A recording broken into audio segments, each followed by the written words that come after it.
Hello everyone and welcome back. Today we're going to be playing the Afterburner or the Exhaust kind of Vengevine style card in Afterburner Expert. This card has a lot of upside in the fact that it can kind of keep coming back over and over again, because it does say whenever you activate an Exhaust ability, return this card from your graveyard to the battlefield. Now, it doesn't inherently have haste, but the Exhaust ability we'll be using most often will give it haste because it works a little bit weird. So this says for 1 red, other creatures you control gain haste until end of turn. Put a 1/1 counter on this creature. The 1/1's like kind of only relevant on following turns, or if your opponent tries to cut down this, you can do it. But the cool part about Exhaust is you can activate it at any point. So even if you're like, okay, well, they have too many blockers, let's try to combat trick them by on their end step activating it and bringing these back. Now, why does this work? This specifies not on resolution of the activation happening, because a lot of effects are like, whenever you do something, do this, right? But the Exhaust activates first, puts a trigger on the stack, and then the Afterburner will see, hey, you activated an Exhaust cost. Let me enter the battlefield before that fully resolves. So what happens is you activate this for 1. The hate, giving other creatures haste, goes on the stack. The Afterburner enters the battlefield first, and then the haste applies to all the creatures, giving the Afterburner haste. So it's one little cool trick. If you can get a lot of these in the graveyard, that's great, because now you can bring them back over and over again. Exhaust is only 1-time activation, but it's typically good enough. And the 4 mana slot on this, don't sleep on that. That 4 mana slot has come in very clutch throughout this video, as you'll see. But moving on from that, I do think we have a sleeper card in the stack, one of the better cards from the set. I do think this is one of the more iconic cards from I about said Aetherborn. What am I on? But Dredger's Insight is super sick. Whenever 1 or more artifacts and or creatures leave your graveyard, you gain 1 life. That can matter in mono red matchups or Boros matchups. And against mono black, it actually matters a bit when you have flying creatures poking a lot of damage. When this enchantment enters, mill 4 cards. You may put an artifact, creature, or land card from among the mill cards in your hand. And in a deck like this, where we want to use Delirium as our main win con, that helps get a lot of permanents in our graveyard while not costing us anything. And the fact that, well, if we need a land, well, we just grab one. If we need a creature, we'll grab it. Now, it is a little like tight on how it works, just on the fact that you can only grab it from the 4 cards that you mill. So do be careful with that. You're not going to be able to go deeper into the graveyard and grab something else. But outside of that, we are a Fear of Missing Out deck at its finest. So this is one of the cool parts of the Engineer being able to give everything haste, is playing Fear of Missing Out. The awkward part of this card is, sure, you can get it online, but like attacking with it is obviously not going to happen too often. But if we can get an Afterburner in the graveyard, have a Fear of Missing Out be played the turn that we maybe already had one of these in, activate the thing that gives our creatures haste, we bring this back from the graveyard, attack with a Fear, attack with this, untapping this, and attacking with it again, which is obviously very nice. Other than that, we are kind of a Delirium shell overall, and I use Samut as kind of a 2-of card. This was more of a test. I'm not entirely sure how well it was going to work, but I thought bringing these back with haste was a good way to maybe draw some extra cards to make sure that we can close the game when we chip in a lot of that damage. So with that said, I hope you all enjoy the video. Let's go dive in and see how much we can actually use Delirium to our advantage. Hand does seem kind of bad. Okay, land draw a little worse. I do think when we play this Fear of Missing Out, we're actually going to pitch a land instead because of how many we've drawn here. Another land's obviously kind of devastating, but maybe our opponent will make our decision for us. I think best card in our hand is actually the Dredger's Insight. This card, I think, is his best card for them to take, but I fully understand taking something else. I think it's Fear of Missing Out any other situation where there's not 2 in the opener. But I think because there's 2 here, taking 1 isn't necessarily that great unless you have an answer. But other than that, I think the one that mills for a lot seems like best choice. But they don't take it. Now that we have this forest, we're going to get rid of a card that they know about. Sure. Fear, and then maybe Fear, and then play the Grease Wrench Goblin here.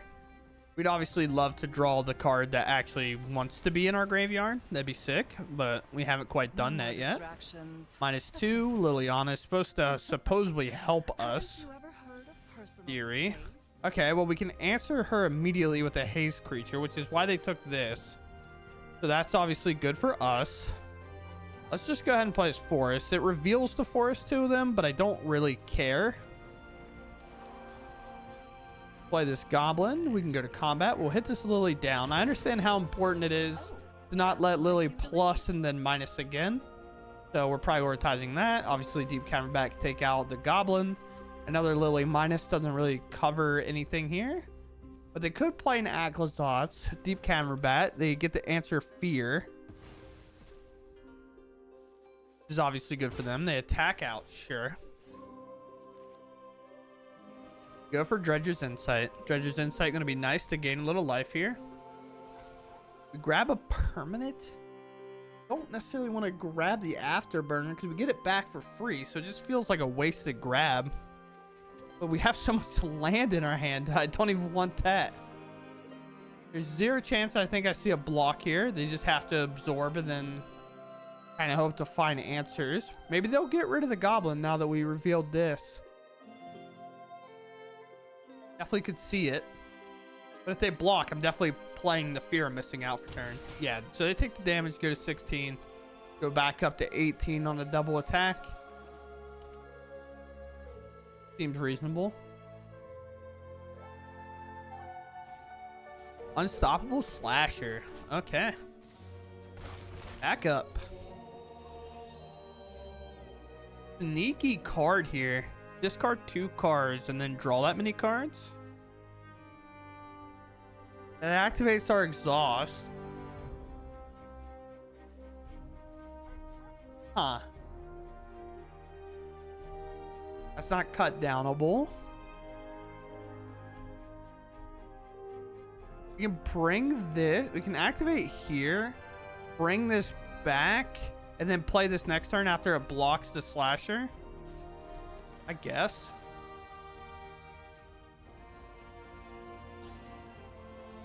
I mean, that already happens, big dog. I get to do that anyway. Sure. Combat. Attack. We'll threaten to see if they block. If they do block, I'll probably just torch the tower, but like sacrificing this. Or will I? I guess like, no, we definitely want to do it a little bit different here, right? We just like let this go. That's gone. We just torch the tower, the fear. The card on fear missing out. Right?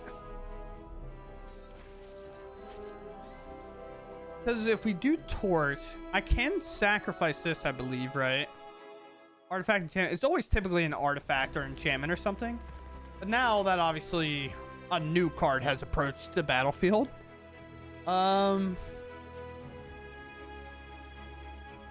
Interesting. Interesting.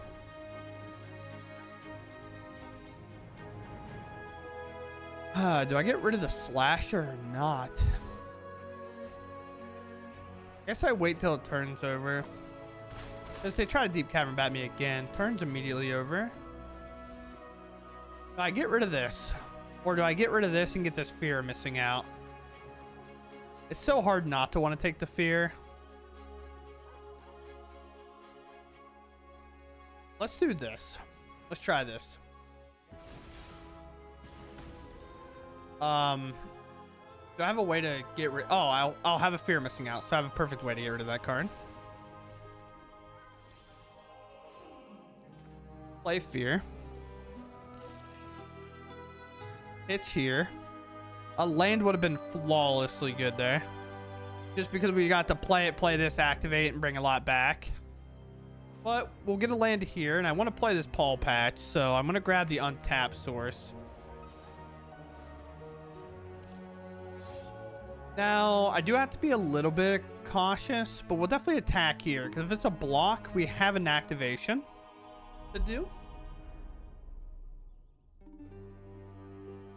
Honestly, I would say we're okay with it. But we get them down to 15. They go up to 16. They do have a land to play. But if it's We have 2 blockers if need be. Obviously, a Bloodletter coming down will block the Unstoppable Slasher. Like, there's obviously no reason not to. Comes in. Sure. Now, the real problem being that they'll have 2 here. Like, I have 2 Slashers we'll have to try to absorb.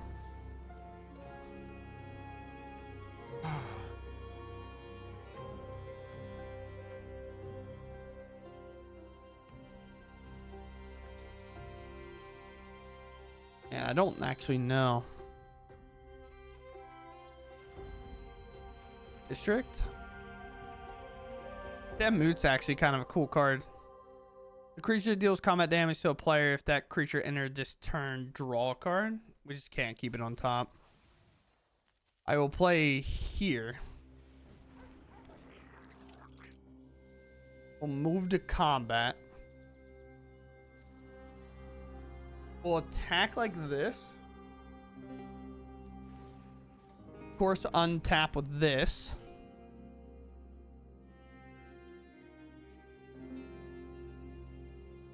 It's like a weird thing we're going to get to do. Oh, I guess I shouldn't have attacked with fear, huh? Yeah, I could technically lose. I don't know.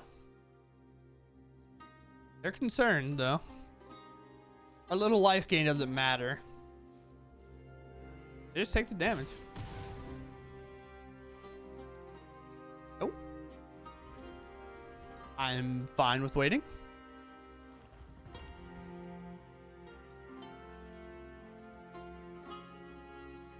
I'm fine with waiting. I'm not fine with waiting at all. That's tough. What a draw from our opponent.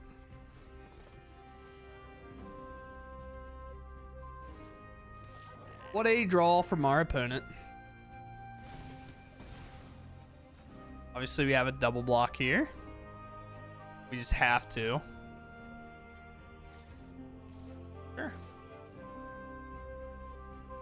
Maybe not the best play of all time from us, but kind of got to do what we got to do, right? Well, I mean, good card to rip. This is one of the best cards in our deck, and I think this might show why, unless I hit 4 lands, which I did earlier today. We grab this guy. We gain 2 life, which to some extent matters. We play here.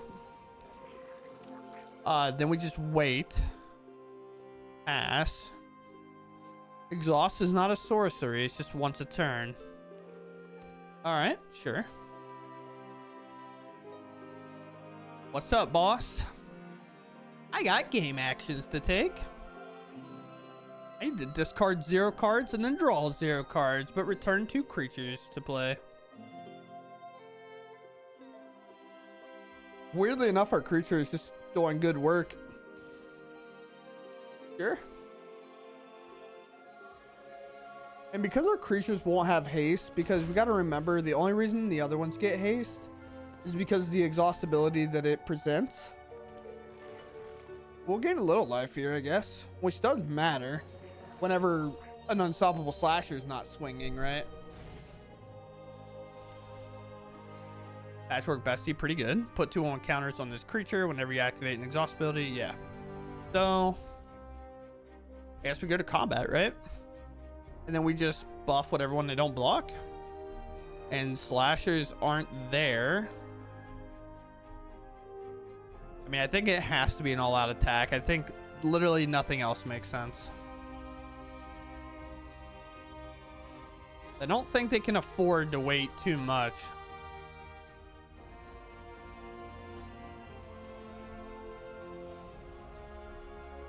Yep.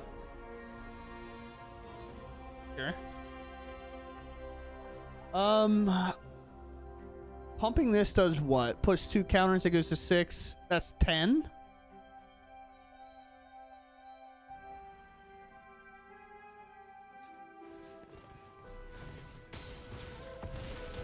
Now it's In? Will you double block? I mean, you obviously have to block, right? But our creature still stays alive, which is obviously huge. And we'll play a Patchwork Bestie. These are available next turn, but not this turn. I mean, we're trying our best. We are trying our absolute best. A land hit, we get there. Lands, am I right? That's actually funny. Good game, brother. Well, I didn't know that that was a voice line. What? Oh, wow. To grind out that game is crazy work. But yeah, we'll move on. Very sick. Okay. Sure. Play this tap land. Call it a day. Then we'll play a Fear Missing Out. Get rid of this guy.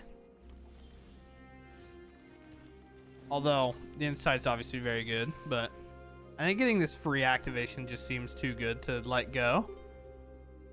The only issue with this land right now is it's obviously not going to be activated with what our mana base is right now. But we'll see what's up. Yes, guy? Question marks? Could be a No More Lies.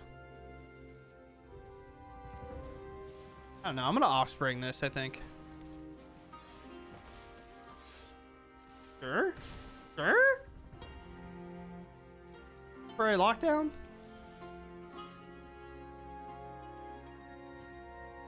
I have no idea what's going on, team. Here?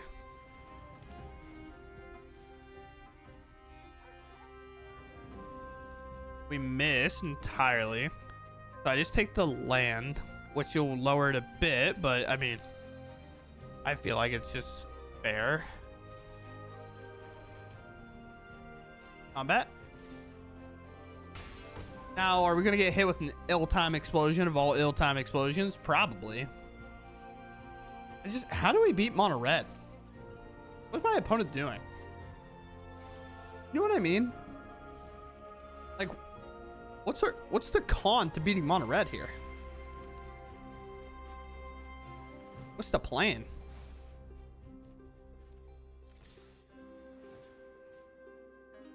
Here, I guess. Down to 3. Okay. What?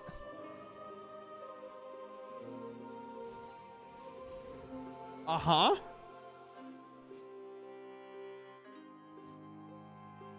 I'm going to do it the cool way, though. I am going to play this and activate. Oh. What? All right, well, we have to do it this way. I wanted to do it the cool way, but we can't. Good game, I guess.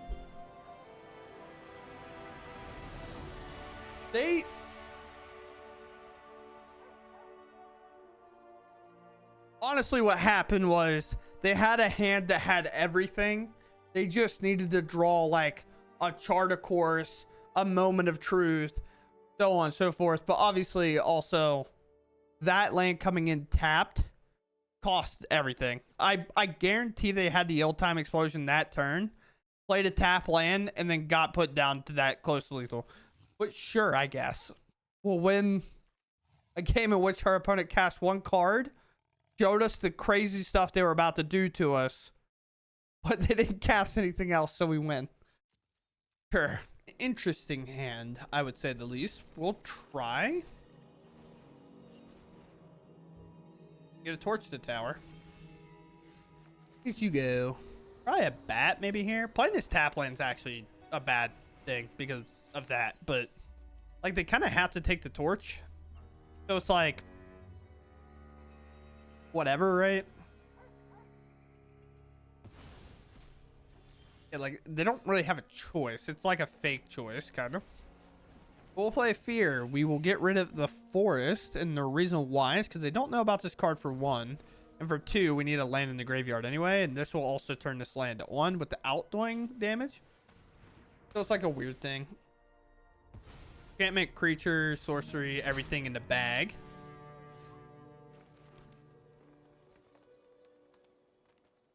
I think I just double creature out and then play a Paul Patch next turn.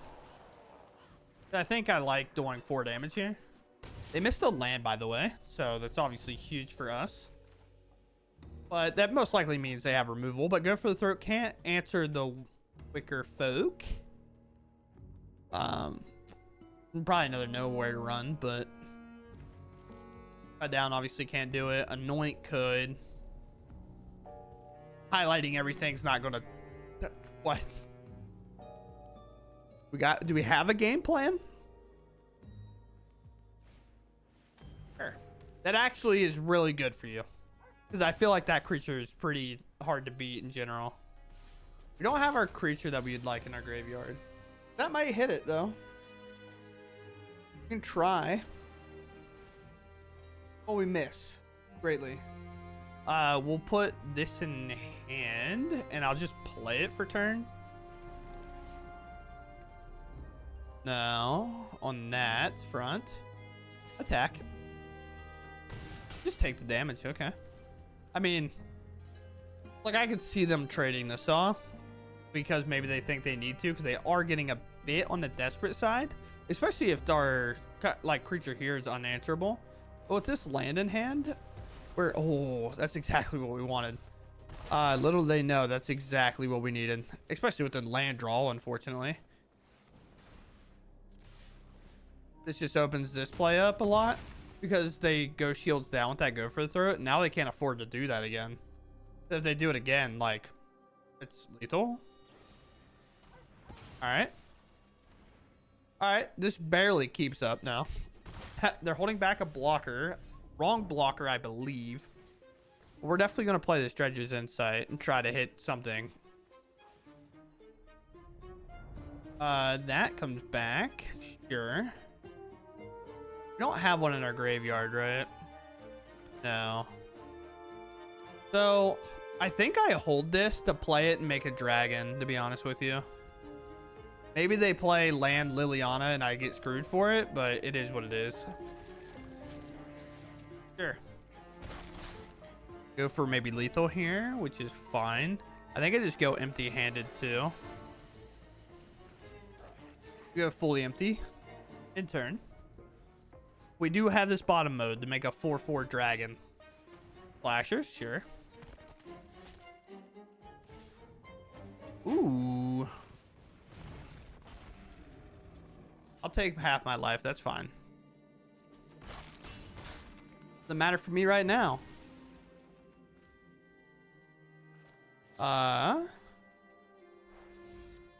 Through here. Bottom.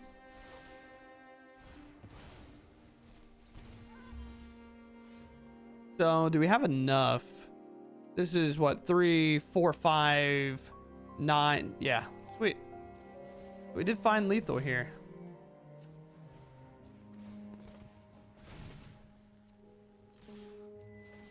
There we go, boys. Nice. I know they missed a land, but like we did the opposite. We flooded a lot, but we do find the lethal there, and I think a little bit of frustration came out from opponent, like kind of firing that Go for the Throat off on kind of their turn, allowed the kind of turn where we got to bring this up and attack with it, which is obviously frustrating. But I think we got to see the value of this card in another way where, like, sure, we had a lot of mana, but at least we got to activate the exhaust cost, which was huge, obviously. But cool. We move on. All right. All right. All right. All right. We'll keep. Seems good. Seems good.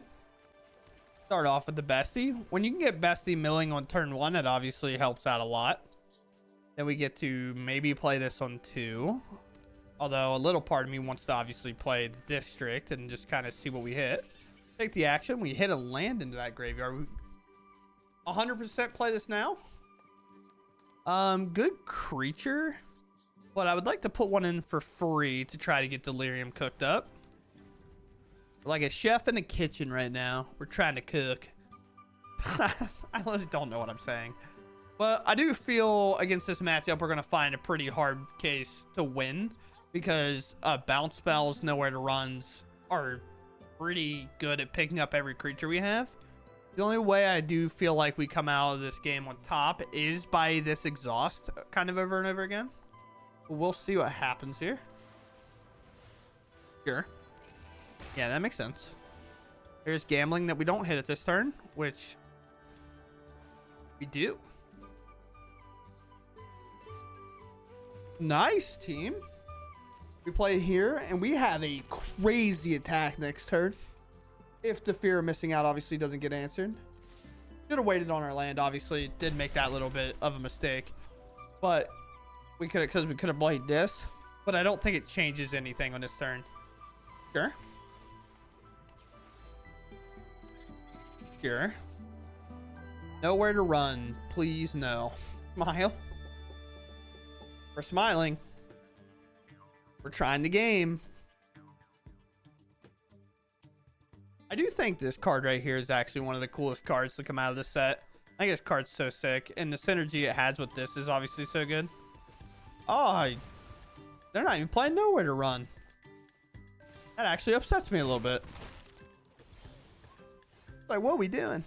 But now we just take the mills for sure, because if we do hit another one, obviously we're pretty pumped about that.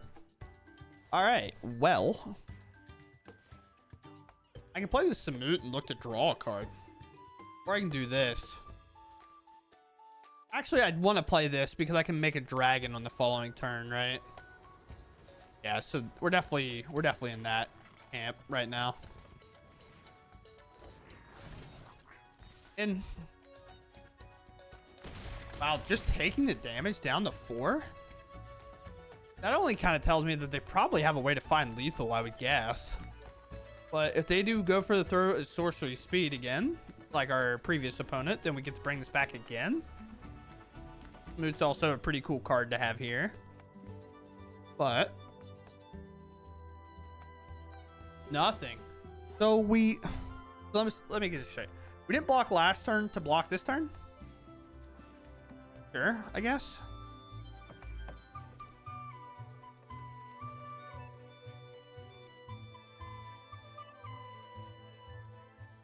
Let's move to combat. Attack out, of course. They could do some prowess shenanigans, but that's just where we're at. Sure. If they mess up the block, depending on what happens here, like if they do it where like our expert dies here, that's kind of all that happens. Sure.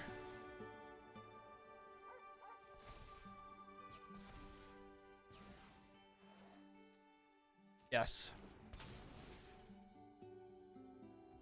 We don't care if our expert dies, by the way, because we have ways to get around it.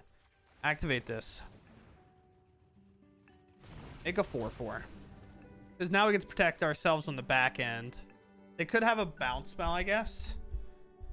Which is kind of the only way our 4/4 goes away. But they only have a colorless left as well. So we do trade off the entire board here, which is obviously fine. Now if we draw an untapped land, we'll play Engineer and we'll just activate it. Samut's definitely getting tossed here. As we know, our Engineer is the better card of the two. They have that Nowhere to Run. So going empty-handed wouldn't even be the worst.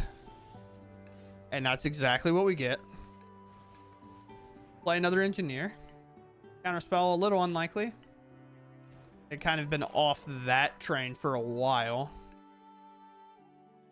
I mean, do I just give the thing haste? Because then they have to target it, right? Like, they have to target this because it's attacking that turn. We're a little short on that mana. I think that's the only thing that makes sense, right? But making a 4/4 on their end step also seems good. Obviously, they have an answer to that lethal play. But do they have an answer to a 4/4, a 4/2, and everything else?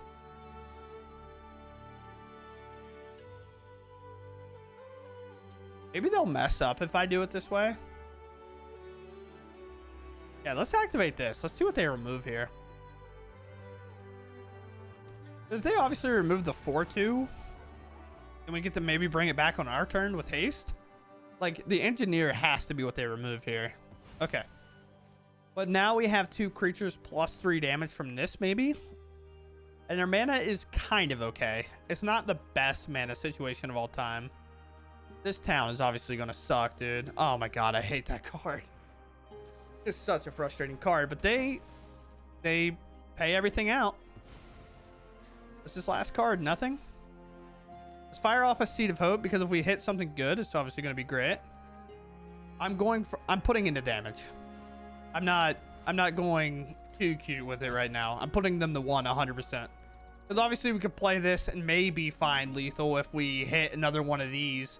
But we've already done 2. This doesn't grab out of our entire graveyard, so there's not really a reason. But here is definitely a situation in which we want to do it. They're at 1. They're obviously probably have some play to make.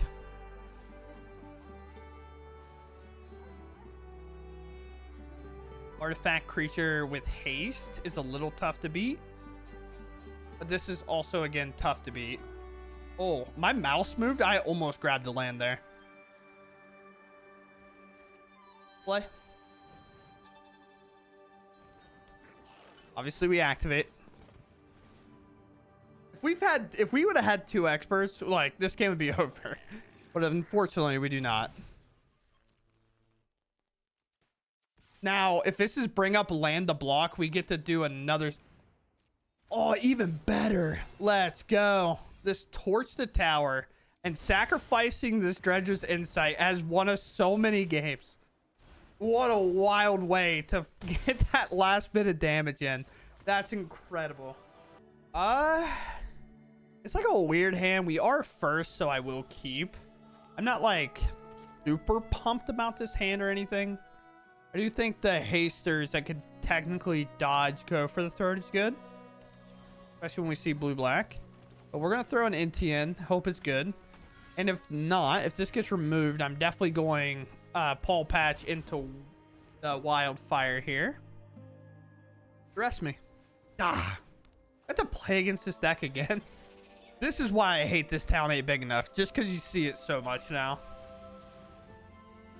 I mean, I could offspring this. Nah, I'm going with the pressure here. We're in. You take the damage. Obviously, because it's a pretty good blocker. No? Uh-huh. Sure. Sure. I have a pretty free card to just discard.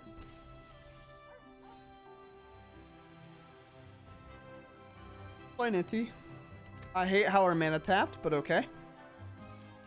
Not a fan. Watch, it's gonna hit a 1 mana red spell. You ready? Ah, it hit one of our best spells.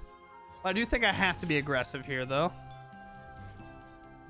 NT's best once you've had it in play and it's set up for a while. This is actually where it finds, like, the hardest value to get. But NT finds value when your opponent makes you discard. You don't, like, lose that card semi-permanently, right? Okay. Awfully aggressive by our opponent here.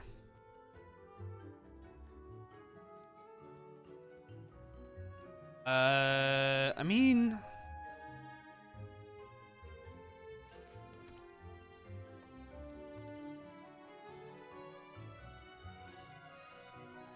let's go to combat. We'll just decline removing anything.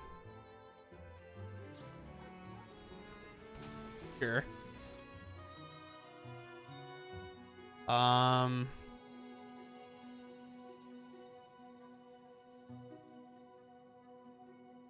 Sure.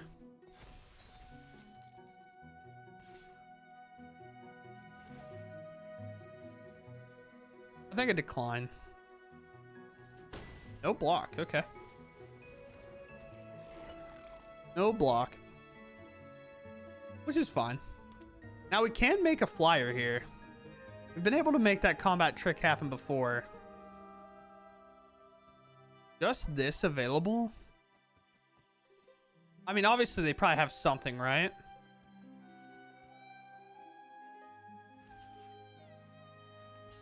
Walk here. Let's see if they want to shuffle away our creature. No, okay. Sure.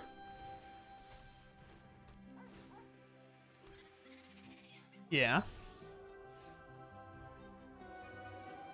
Think we inti attack here. Because it just makes sense to do so. Especially with the land in our hand, right? Although, if it's not good, we're obviously going to look to make a 4/4. But we get value there by discarding a land and hitting another land. Which is nice. But let's see if our opponent is ready for the engineer trick. It's actually been surprisingly super effective because opponents haven't... Like, I don't know if people have enough experience with exhaust to know that it can be activated at any time. I know when I originally read it, I was kind of on the train of like, oh, it's probably sorcery speed. Like, my opponent's doing stuff at instant speed. Nah, never in my games. But if they bring up that land and attack, then we get to strike back for lethal. We just wait until they bring it up, they attack with it, and they go for it. But we'll see. And they just concede. Okay. So they couldn't beat it. Very cool. I mean, beating arguably one of the better decks in the format, at least one of the more... It's like, is it good or is it just like really annoying? I don't know. But we're beating one of the more solid decks twice in a row. And we've had some pretty good games. I do think this is the best card in our deck. And it doesn't feel close. But, all right. Outro it is. All right, here we are with our deck that we were playing. Now, one of the kind of cool techs that I liked, I added it kind of after evaluating the deck. And I definitely think this card is worth it. Just having extra cards with exhaust on it, even if the card isn't necessarily the best card in slot, right? Because we can activate this and discard nothing. We don't have to have the cards to do it. That's why it says up to 2. You don't have to meet that requirement. But in a Delirium deck, like... we might even want to, and because it's also up to 2, if we just have one of these, we can just discard this, right? However, the awkward part is this is on activation of an exhaust ability. So if we activate this to discard this, it doesn't work. It never came up in the video, so I wanted to like say that ahead of time. Like if you activate this to discard, you won't get this back necessarily. So you kind of have to have this guy. I think this guy just showed why he's so dominant. Giving other creatures haste for one and buffing itself kind of helps dodge cut down, even where like your opponent might try to cut down your creature and you're like, well, I'll just pay a red and I'll make it a 3/3, which is nice. So you kind of get to dodge removal, but also just randomly being like, on your end step, I have the mana, I guess I'll make a 4/4 flyer. And especially against these decks that are playing like the Pixie or the 2/3, like Fear of Isolation, that 4/4 comes in a lot more clutch than I thought it would. And this card overall is just like super solid and I like it a ton. This card is like, I don't know. This card is really sick if you get it kind of going. But it definitely was, I have no idea. It felt good, right? Never felt bad, but I think it has like the same kind of feeling that Vengevine has. It's like Vengevine's good, but like other aggro decks are going to outpace this kind of strategy, it feels like. So do I think this deck is the best of all time? Not really, but I do think cards that we learned are very, very good is Dredger's Insight. This card is so good. This card is so sick. We can get artifact creature. When an artifact or creature leaves their graveyard, we gain a life. Whenever this enters mill 4, you may put an artifact creature or land into our hand from the milled cards.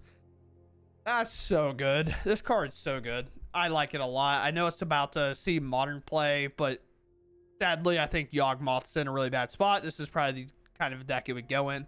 Overall, this card seems really solid and good. Outside of that, the rest of the deck is pretty much things we've seen. I did add this because I thought this would have some pretty cool synergy with this and these. It never ended up coming together that way, just because I always prioritize this card. So this card, I don't know, to be honest with you. With that said, like I said, can't talk about it all too much. Got a lot to do before I leave, but I'll see y'all later. Thanks for watching and goodbye.